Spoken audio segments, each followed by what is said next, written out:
The world had turned to rust. An angry, swirling cloud of red dust and grit devoured the Arizona sky, blotting out the sun and scraping the very paint from the walls of Samuel's modest ranch house. The wind howled like a banshee, a relentless assault that rattled the window panes and forced its way through every tiny crack, leaving a fine layer of ochre silt on the floorboards, the table, the untouched plate of cold beans. From inside, the world was a suffocating, churning nightmare. Samuel stood by the window, a tall, broad-shouldered silhouette against the dim light. His blue eyes, usually the color of a clear summer sky, were narrowed and grim. At 30, he had the weathered look of a man who had spent more time in the company of the sun and wind than of other people. He'd seen his share of dust storms, but this one had a particular fury, a malevolence that felt personal. It had been raging since midday, and as the afternoon bled into a premature twilight, its power only seemed to grow. He ran a hand through his dark brown hair, the grit already settled there making a rasping sound. It was a day to stay put, to thank God for a solid roof, and to wait out nature's temper tantrum. A frantic whinny cut through the din, sharp with panic. It was Bess, his mare. He'd brought her into the barn hours ago, securing the heavy door against the storm, but the sound was too close, too desperate. Samuel's jaw tightened. He grabbed his worn duster from a peg by the door, pulling it on and settling his hat firmly on his head. Stepping outside was madness, but leaving a distressed animal to its fear was not in his nature. The moment he opened the door, the storm hit him like a physical blow. The wind tore the breath from his lungs, and a million tiny needles of sand stung his exposed skin. He pulled his bandana up over his nose and mouth, leaning into the gale as he fought his way toward the barn, his world reduced to a few feet of blinding, red-brown chaos. The barn door, which he had barred from the outside, was swinging violently on a broken hinge. A large piece of timber, likely ripped from the roof of the shed, must have struck it. Inside, the air was thick with dust, but the wind's roar was slightly muffled.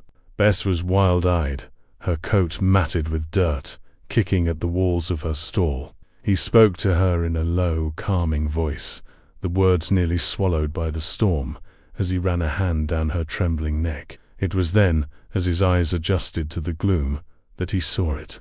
Near the splintered door, half buried in a drift of sand that had blown inside, was a shape, a human shape. For a moment, he thought it was a trick of the light, a phantom created by the swirling dust, but it didn't move. Cautiously, revolver drawn, he approached. It was a person, face down, clad in buckskin leggings and a simple tunic, all of it torn and caked with mud and blood. Long, straight black hair, like a spill of ink, fanned out across the dusty floor. He nudged the figure gently with his boot, but no response. Kneeling down, Samuel brushed the hair away from the person's face and carefully rolled them over. It was a woman. A girl, really, no older than 20. She was Apache, that much was clear from her features and dress. Her face, though smudged with dirt and blood from a gash on her temple, held a fierce, sharp beauty. High cheekbones, a strong jaw, a mouth that even in unconsciousness seemed set in a line of defiance. One of her arms was bent at an unnatural angle, and a dark, ugly bruise was spreading across her cheek. Samuel's mind raced. What was an Apache girl doing out here, alone, in a storm like this? The reservation was a good 2 days' ride north. She was far from her people, and clearly in trouble. His first instinct, the one born of years of caution and the ingrained mistrust of the frontier, was to leave her. Bringing an Apache into his home was asking for trouble he didn't need. It was a complication, a danger. People in the nearby town of Redemption were not known for their tolerance, and rumors spread faster than wildfire. He stood up, his hand still on the grip of his Colt, the internal battle raging as fiercely as the storm outside. He looked at her still form, at the vulnerable line of her throat, the flutter of her eyelashes against her cheek. She was just a girl, injured, alone, and at his mercy. His father, a hard but honorable man, had raised him with a simple code. You don't leave a person to die if you can help it, no matter who they are. It was a code that had brought him little more than solitude, but it was all he had. With a curse that was lost in the wind, he holstered his weapon. Scooping her into his arms, he was surprised by how light she was, a bundle of sharp angles and surprising weightlessness. He carried her out of the barn, bracing himself once more against the storm's fury. The short walk back to the house felt like a mile-long trek through hell. He kicked the door shut behind him, the sound of the bolts sliding home echoing with a finality that sent a shiver down his spine. He laid her gently on his own bed, the only one in the small two-room house. For a long moment, he just stood there, watching the slow rise and fall of her chest, a sign of life that was both a relief and a burden. He was a rancher, not a doctor, but he knew enough to see she needed care. He lit a lantern, the warm glow pushing back the storm's oppressive gloom, and went about his work with a grim efficiency. He fetched water and clean rags, carefully washing the grime and blood from the gash on her temple. It was deep, but it seemed the bleeding had mostly stopped. Her arm was the bigger problem. It was broken, no doubt about it. He'd have to set it. He gritted his teeth, knowing it would be a painful process even for an unconscious person. He found 2 flat pieces of wood from his kindling box and tore strips from a clean shirt for a bandage, creating a crude splint. As he worked, he couldn't help but notice the details of her. The fine, intricate beadwork on her worn moccasins, the smooth copper tone of her skin, a small leather pouch on a cord around her neck, which she clutched even in her stupor. He left it untouched. It was hers, part of a story he had no right to know. After setting and splinting her arm as best he could, he covered her with a thick wool blanket. He pulled a chair over to the side of the bed, cleaned his revolver on his lap, and sat down to watch.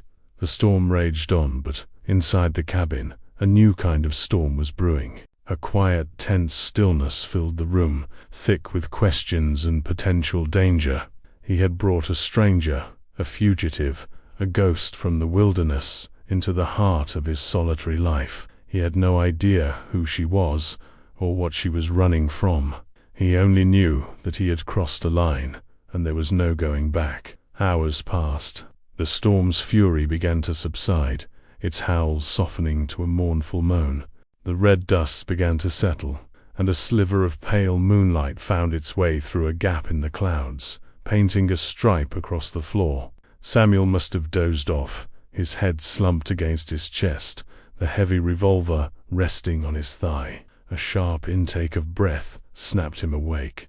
He looked up. The girl was awake. Her eyes were open, and they were fixed on him. They were the darkest eyes he had ever seen, deep and black, and filled with a fire that belied her injuries. There was no gratitude in them, no relief, only a pure, primal fear that quickly hardened into a fierce, cornered animal defiance. He slowly raised his hands, palms open, to show he meant no harm. "Easy now," he said, his voice low and raspy. "You're safe." Her eyes darted around the unfamiliar room, the rough-hewn wooden walls, the stone fireplace, the few pieces of simple furniture, and then back to him, the strange white man sitting by her bed. She tried to push herself up, a sharp cry of pain escaping her lips as she put weight on her broken arm. She fell back against the pillows, her breath coming in ragged gasps, but the fire in her eyes did not diminish, it intensified. Samuel stood up slowly, taking a step back to give her space. "I found you in the storm. You were hurt. I just double quotes." She didn't understand his words, or if she did, she gave no sign. Her gaze flickered to her splinted arm, then back to his face. Her good hand moved, quick as a snake, reaching for the empty space at her hip where a knife might have been. Finding nothing, Her expression hardened further. She pushed herself into a sitting position, ignoring the pain, her back pressed against the headboard. She was a panther in a trap, wounded, but ready to fight to the death. He saw the terror behind her aggression, the desperation of someone who had been hunted. He had offered sanctuary, but to her, this cabin was just a different kind of cage, and he was just another captor. The silence stretched between them, thick and heavy, broken only by the dying whisper of the wind outside. He had saved her from the storm, but he had a sinking feeling that he had just invited a far more dangerous one into his home. The air in the cabin was a fragile thing, stretched taut and ready to snap. Ayasha remained pressed against the headboard, her dark eyes tracking Samuel's every move. They were the eyes of a hawk, missing nothing, judging everything. He saw the flicker of pain she tried to hide each time she shifted her weight, the subtle tension in her jaw. She was a coiled spring of defiance and agony. "Water," he said, the word feeling loud and clumsy in the silence. He pointed to the pitcher on the washstand, then to his own mouth. Her expression didn't change. She offered no sign of understanding, only suspicion. Her gaze dropped to the revolver still resting on his thigh, then back to his face. To her, he was just another white man, and his kind had never brought her people anything but misery. A bed and a roof were no substitute for freedom, and a kind word could be the honey that coaxed the deadliest trap. Samuel let out a slow breath, realizing the futility of words. Action was the only language that might bridge the chasm between them. He stood, moving with deliberate slowness, and holstered his weapon, the click of the hammer locking into place, echoing in the room. He kept his hands visible as he walked to the washstand, poured a cup of water, and placed it on the small crate beside the bed, well within her reach, but not forcing it upon her. He then took a piece of jerky and a hard biscuit from his saddlebag and placed them beside the cup. He looked at her one last time. "My name is Samuel," he offered, touching his own chest. He didn't expect a response. He backed away slowly, retrieved a spare blanket from a chest, and retreated to the main room, pulling the rough-hewn door mostly shut, leaving it open just a crack. He settled into the worn armchair by the cold hearth, the blanket wrapped around his shoulders. He could offer her shelter, but he could not force her to accept it. Trust, he knew, was a far more fragile thing than a broken bone. The next few days fell into a strange, silent rhythm. Samuel would rise, before dawn, tend to his chores, mending the storm-damaged fence, caring for Bess, chopping wood, aware of the silent observer in his house. He would leave food and fresh water on the crate by her door before he left, and when he returned, hours later, the food would be gone, the cup empty. He never saw her eat or drink, but it was proof of life, a concession to her body's needs that her pride would not allow her to acknowledge in his presence.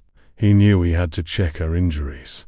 On the third morning, he entered the bedroom with a bowl of warm water and fresh bandages.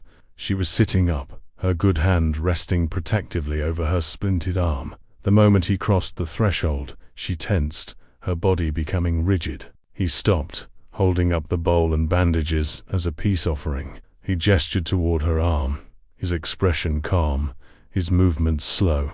He took a step forward. A low sound, almost a growl, rumbled in her throat. It was a warning.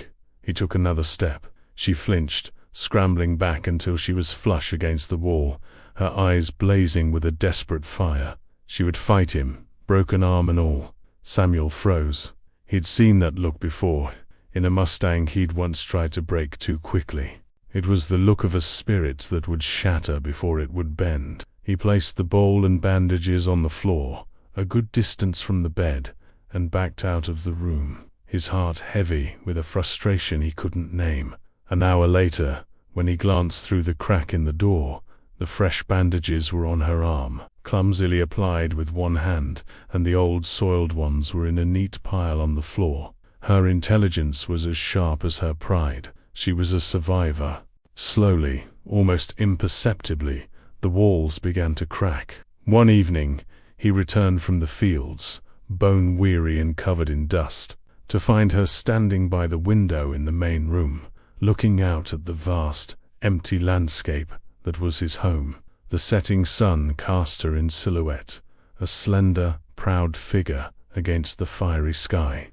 The moment she heard him, she retreated back to the bedroom, but she had not fled. She had observed. Another day, as he sat at his small table, cleaning his rifle, she remained in the doorway of the bedroom, watching his hands, the methodical, patient way he worked. He began to talk to her, not expecting a reply, but simply to fill the suffocating silence. He told her about his ranch, about the stubbornness of his ma, about the way the light hit the mesas in the morning. The words were for himself as much as for her, a way to reclaim a piece of normalcy in a situation that was anything but.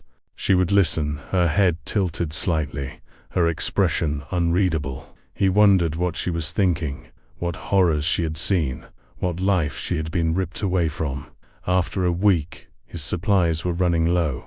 The trip to Redemption was unavoidable, and a knot of dread tightened in his stomach. Leaving her alone was a risk, but taking her with him was unthinkable.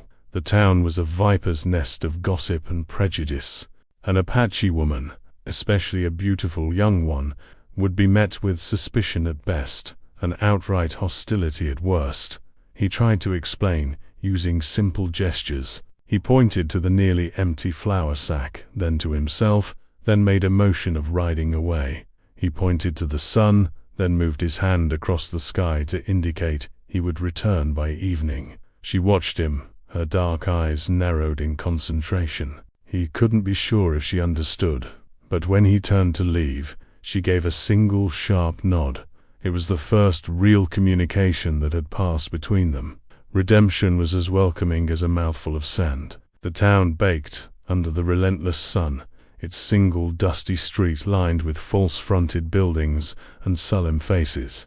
Samuel tied Bess to the hitching post outside the general store and stepped inside, the jingle of the bell above the door announcing his arrival. The air inside was thick with the smell of coffee, leather, and chewing tobacco. Forrest, the portly store owner, gave him a cursory nod. As Samuel gathered his supplies, flour, coffee, bacon, and cartridges, he became aware of two men leaning against the far counter. They were not locals. They were dressed in trail-worn clothes, with expensive, well-oiled gun belts that screamed professional. They were hard-faced and carried themselves with a predator's confidence. Last seen heading south, near the Dragoon Mountains, the taller one was saying, his voice a low drawl. "The man who hired us, Mr. Ambrose, wants her back, quietly, if possible. But he wants her back." "An Apache girl, you say?" Forrest asked, wiping the counter with a greasy rag. "What's so special about her?" The second man, shorter and stockier, let out a harsh laugh. $500 special, that's what.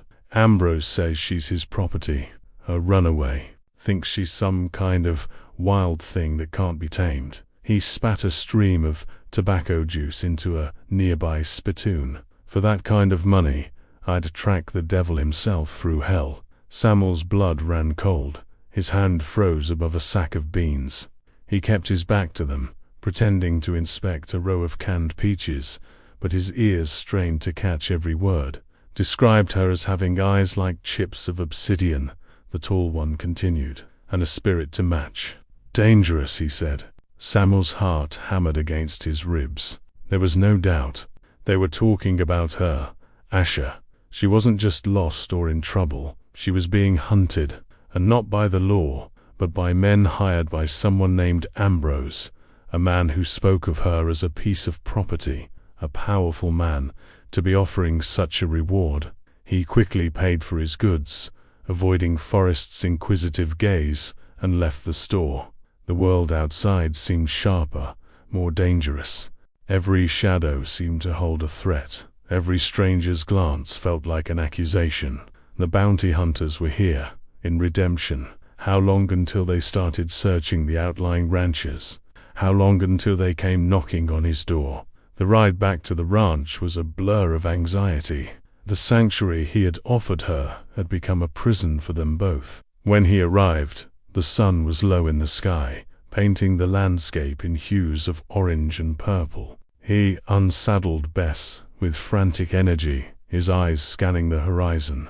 He entered the cabin, his arms laden with supplies. Ayasha was sitting at the table, her back straight, her hands folded in her lap. She'd found a comb and had untangled her long black hair. It fell like a silken curtain down her back. She looked up as he came in, and she saw it immediately. The change in him. The calm, quiet patience was gone, replaced by a raw, nervous tension that vibrated off him in waves. He dropped the supplies on the table with a thud that made her jump. He went to the window, peering out into the twilight, then bolted the door, an act he rarely bothered with. He turned to face her, and their eyes met across the room. The fragile truce they had built over the past weeks shattered. In his eyes she saw fear, but she didn't know its source. She saw a man who was now on edge, a man who looked trapped. And her own fear, the one she had fought so hard to keep at bay, came rushing back. She believed his fear was of her, or perhaps of the consequences of helping her. She thought he was finally realizing his mistake. He was no longer just her reluctant protector. He was her jailer, and the world, she was certain, was coming to take her back. The silence in the cabin returned, deeper and more menacing than before. No longer just a wall between them, but the suffocating quiet of a tomb. The bolted door was more than a barrier against the night. It was a declaration. It sealed them in with their shared silence, which had now soured into a palpable mistrust. For 2 days, they moved around each other like ghosts in the small cabin.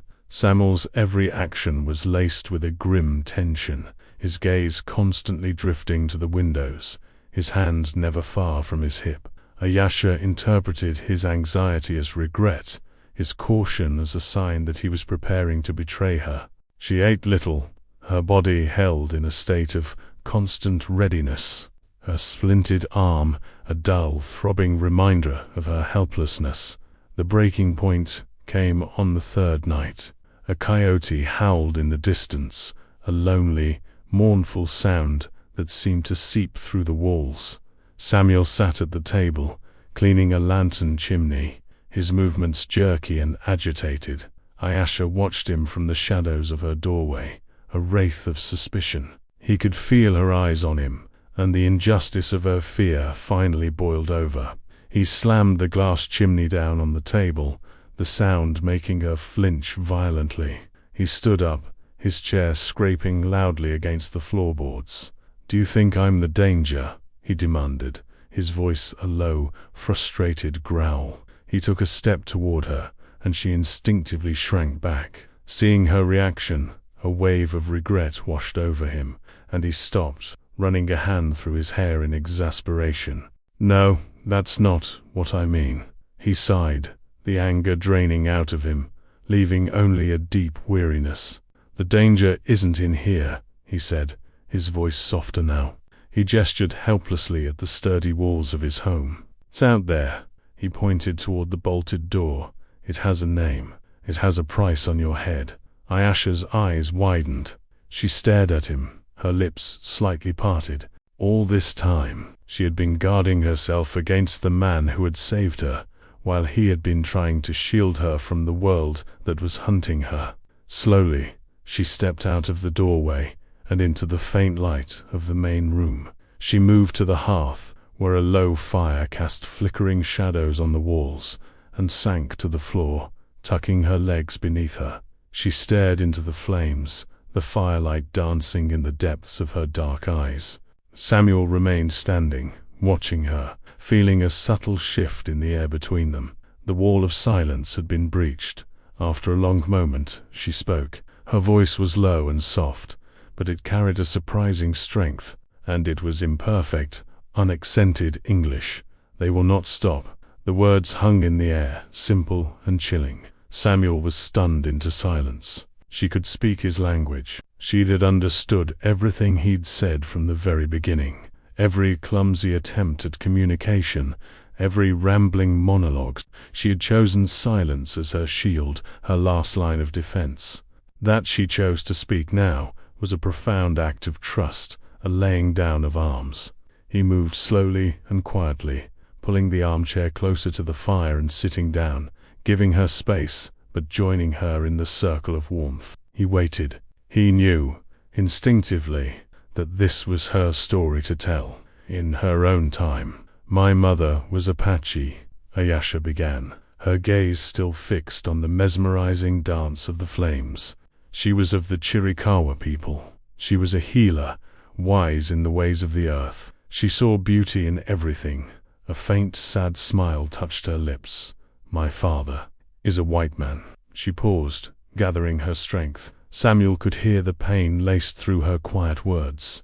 "His name is Ambrose," she said, and the name landed in the quiet room like a stone. "He is a man who believes the world is his to own. He built an empire of cattle and silver mines by taking land that was not his, by breaking men who stood in his way. He met my mother when he was surveying for a new mine. He was charmed by her spirit, her wildness. He saw her as another beautiful thing to possess." She finally turned her head, her eyes meeting his. In their depths, he saw a lifetime of sorrow and defiance. "He never married her. He kept us hidden in a small house, far from his great ranch, far from his white wife and his legitimate children. I was his secret, his shame, but also his treasure. I looked like her, my mother. As I grew, he began to see me, not as a daughter, but as an asset." She pulled her blanket tighter around her shoulders, a shiver running through her that had nothing to do with the cold. "When my mother died 2 years ago, he brought me to his ranch. He tried to change me. He hired tutors to teach me English, to teach me how to dress and act like a proper lady. He wanted to erase the Apache in me. He wanted to smooth my edges, to break my spirit, to turn me into a polished version of my mother, one that would be acceptable in his world." Samuel's hands clenched into fists in his lap. He pictured this man, Ambrose, trying to tame the fierce, proud spirit he saw before him, and a cold, protective fury settled in his gut. "A few months ago," Ayasha continued, her voice dropping to a whisper, "he told me of his plans. He had arranged a marriage for me, to the son of a railroad baron. It was a business deal, a merger. My hand in marriage was the price for a contract that would make him the most powerful man in the territory. I was to be the final piece in his collection, traded like cattle." She looked down at her hands. "I refused. I told him I belonged to no one." He laughed. "He told me, 'You belong to me now.' He locked me in my room. He said I would learn obedience. But my mother's blood is strong in me. I knew I had to run, not to the white world, but to the only place I ever felt I belonged, my mother's people." "So you ran for the reservation," Samuel murmured, the pieces clicking into place. She nodded. "I escaped one night, took a horse, and rode north. But he has men everywhere. They caught up with me near the dragoons. I fought them. My horse was shot from under me. I broke my arm when I fell, but I got away. I ran until I could not run anymore. I ran until the storm came and you found me." The story ended, but the horror of it lingered in the air. The bounty hunters, the $500 reward. Ambrose hadn't painted her as a runaway daughter. He'd branded her as a dangerous fugitive, his property, to ensure no one would help her, to ensure she'd be brought back to him like a stray heifer. Samuel looked at her, truly looked at her, and saw not just a wounded Apache girl, but Ayasha, a woman of 2 worlds, belonging to neither, hunted by a father who was a monster in a civilized suit. He finally understood the terror in her eyes, the fierce pride, the unshakable will to survive. She wasn't just fighting for her freedom, she was fighting for her very soul. "He will not have you," Samuel said, the words coming out as a solemn vow. It was quiet, but it held the weight of an oath sworn on solid ground. A single tear traced a path through the dust on Ayasha's cheek. It was not a tear of sadness or fear, but of a profound, aching relief. For the first time since she had fled, she was not alone. The man before her was not her captor, nor was he simply a kind stranger. He was an ally. The fear that had lived between them was gone, burned away by the fire and the truth. In its place, something new and fragile began to grow, a bond forged not just in shared proximity, but in a shared purpose. The world outside was still a terrifying place, the threat of Ambrose and his men, a shadow hanging over them. But inside the small cabin, for the first time, there was no fear. There was only the crackle of the fire, the whisper of the wind, and the silent promise that they would face the coming dawn together. The confession did not bring peace. It brought clarity. The fear of the unknown was replaced by the grim certainty of a coming fight. Samuel was no longer just a man hiding a fugitive. He was a man protecting a woman he was beginning to care for from a known and powerful enemy. The cabin, once a simple shelter, became a fortress. He and Ayasha became a garrison of two. The days that followed were charged with a new energy. They spoke more, filling the quiet spaces, not with idle chatter, but with the sharing of essential things. Ayasha, her initial reticence washed away by the tide of truth, revealed a keen intellect and a deep knowledge of the land. She taught Samuel how to read the signs of an approaching rider from the flight of birds, how to use the bitter yucca root to make a poultice that soothed the ache in her healing arm. In turn, he taught her how to load and fire the Winchester rifle that he kept mounted above the fireplace. He watched her as she practiced, her small frame steady, her dark eyes narrowed in intense concentration. She handled the weapon with a natural grace, the same fierce determination that had kept her alive in the wilderness. He saw not just a victim of circumstance, but a warrior, a powerful attraction. One he had been suppressing since he first laid eyes on her, began to bloom in his chest, wild and undeniable. It was in the way she moved, the way she met his gaze without flinching, the quiet strength that radiated from her like heat from the desert floor. One evening, as they shared a simple meal of rabbit stew, their hands brushed as they both reached for the ladle. A jolt, potent as lightning, passed between them. Their eyes met, and in that shared glance, the unspoken truth of their growing feelings was laid bare. A delicate blush rose on Ayasha's high cheekbones, and Samuel felt his own heart hammer against his ribs. The world outside, with its threats and its dangers, faded away, leaving only the two of them in the warm glow of the lantern light. He wanted to reach out, to trace the line of her jaw, to tell her that, in his solitary life, she had become the one thing that felt real and necessary, but the time was not right. The shadow of Ambrose still loomed too large. The arrival of trouble was not a dramatic thunderclap, but a quiet disturbance on the horizon. Otis, Samuel's grizzled old foreman, rode in late one afternoon, his face a mask of worry. He was a man of few words and deeply ingrained prejudices, but his loyalty to Samuel was absolute. He dismounted before his horse had even stopped, his eyes wide. "Sam," he said, his voice raspy, "there's a posse foreman in Redemption, led by those two bounty hunters. They're saying they tracked a dangerous Apache runaway to this area.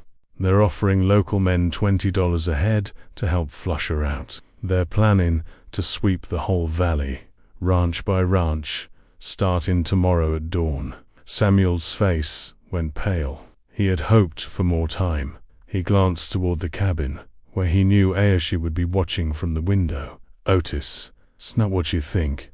"I don't know what to think," the old man grumbled, taking off his hat and wiping his sweaty brow. "But I know you. And I know you ain't been yourself this past couple of weeks. You got her here, don't you?"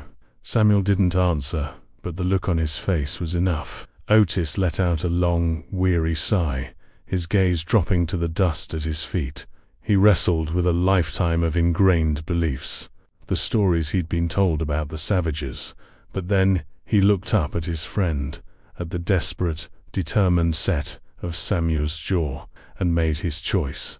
"All right," Otis said, his voice firm. "Loyalty is loyalty. What's the plan?" The plan was simple. Born of desperation, they would not run. This was Samuel's land, and he would not be driven from it. Ayasha, too, refused to flee. "I have been running my whole life," she said, her voice quiet but unshakable. "Here, with you, I feel home. I will not run from my home." They worked through the night. Otis, with his practical knowledge of sieges from his days in the army, helped Samuel barricade the windows, leaving small slits to fire through. They brought water and ammunition into the house, and secured Bess in the barn, hoping she would be safe from stray bullets. Ayasha, her arm now mostly healed and out of its splint, moved with a silent, deadly grace, preparing ammunition and familiarizing herself with every angle of the house. As the first pale light of dawn crept over the eastern mountains, they were ready. The three of them stood in the dim light of the cabin, an unlikely trio against a coming storm: the solitary rancher, the proud Apache warrior, and the grizzled, loyal foreman. The riders appeared just as the sun cleared the horizon, a dozen men spreading out in a line, their forms dark against the brilliant morning light. They were led by the two bounty hunters Samuel had seen in town. They approached slowly, confidently, their rifles held ready. They stopped 100 yards from the house. The taller bounty hunter cupped his hands around his mouth. "Samuel, we know she's in there. This is business for Mr. Ambrose. Send out the girl and no one gets hurt." Samuel stood by the main window, his Winchester held loosely in his hands. "She is under my protection. This is my land. Turn round and ride away now." A harsh laugh was his only answer. The bounty hunter gave a signal, and the riders urged their horses forward, spreading out to surround the cabin. The world exploded in a cacophony of gunfire. Splinters flew from the log walls. A bullet shattered the last intact window pane. Samuel, Otis, and Ayasha returned fire, each shot carefully aimed. They were outnumbered, but they had the advantage of cover. Samuel fought with a cold, focused rage. He was not just defending his property, he was defending the woman who had awoken a part of his soul he thought long dead. Beside him, Otis fired with the steady rhythm of a seasoned soldier. His earlier prejudices burned away in the heat of battle, but it was Ayasha who fought with the most profound fury. She moved from window to window, a blur of buckskin and righteous anger. Each shot she fired was a reclamation of her own life, a defiant cry against the man who had tried to own her. This was not a battle for land or money. It was a battle for her very existence. One of the riders fell, then another. The attackers, who had expected an easy fight, grew cautious, taking cover behind rocks and sparse brush. The siege dragged on under the climbing sun. Inside the cabin, the air was thick with the acrid smell of gunpowder and the metallic tong of fear. Then, through a lull in the fighting, came a new sound, the thunder of more approaching horses, many more. Samuel's heart sank. Ambrose himself must have arrived with reinforcements. This was the end. But the riders who burst over the ridge were not Ambrose's men. They were Apache warriors, their faces painted for battle, their war cries splitting the air. At their lead rode a stern-faced elder, his gaze fixed on the cabin. Ayasha gasped, a hand flying to her mouth. It was Tukoda, her mother's brother, a respected leader among her people. One of her cousins, whom she had sent a message with via a passing traveler she had secretly met, had reached him. They had come for her. The bounty hunters and their hired guns were caught completely by surprise. Trapped between the cabin and the charging warriors, the fight turned into a rout. The hired locals threw down their guns and fled, wanting no part in a battle against the Apache. The bounty hunters, realizing they were hopelessly outmatched, tried to make a run for it, but were quickly surrounded and captured. As the dust settled, the silence that fell was profound. Samuel and Otis lowered their rifles, their bodies aching, their ears ringing. The cabin door creaked open. Ayasha stepped out into the sunlight, her head held high. She walked toward the Apache warriors, her uncle dismounting to meet her. They spoke in their native tongue, a rapid exchange filled with emotion. Takoda placed a hand on her shoulder, his stern face softening with relief and pride. Then Ayasha turned and looked back at Samuel. She walked back to him, her eyes shining with unshed tears. She stopped before him, and, in front of her people and his friend, she reached up and gently touched his face. "You did not have to do this," she whispered, her voice thick with emotion. "Yes, I did," Samuel replied, his own voice rough. He covered her hand with his own. "Some things are worth fighting for." Takoda approached them, his gaze assessing Samuel with an ancient wisdom. Ayasha spoke to him again in Apache, her voice clear and strong. The old warrior looked from his niece to Samuel, and then a slow, understanding smile creased his weathered face. He gave a nod of assent. Ayasha turned back to Samuel, her heart in her eyes. "I told him that my father tried to make me choose one world, but he was wrong. My home is not a place on a map. It is not with his people or with my mother's people." She took his other hand, her grip firm and sure. "My home is with you." In that moment, under the vast Arizona sky, surrounded by the wreckage of the battle, Samuel knew he had found his purpose. He had rescued a fugitive and discovered not a shocking secret, but a simple, profound truth. Love was a choice, a battle, and a home. And looking into Ayasha's eyes, he knew he was finally home. True ownership is not about possession or control, but about the freedom to choose where you belong. Courage and love are not defined by blood or background, but by the willingness to stand and fight for the person who makes your heart feel at home. If this story has touched your heart, don't forget to confirm your subscription and leave a like. It helps us a lot.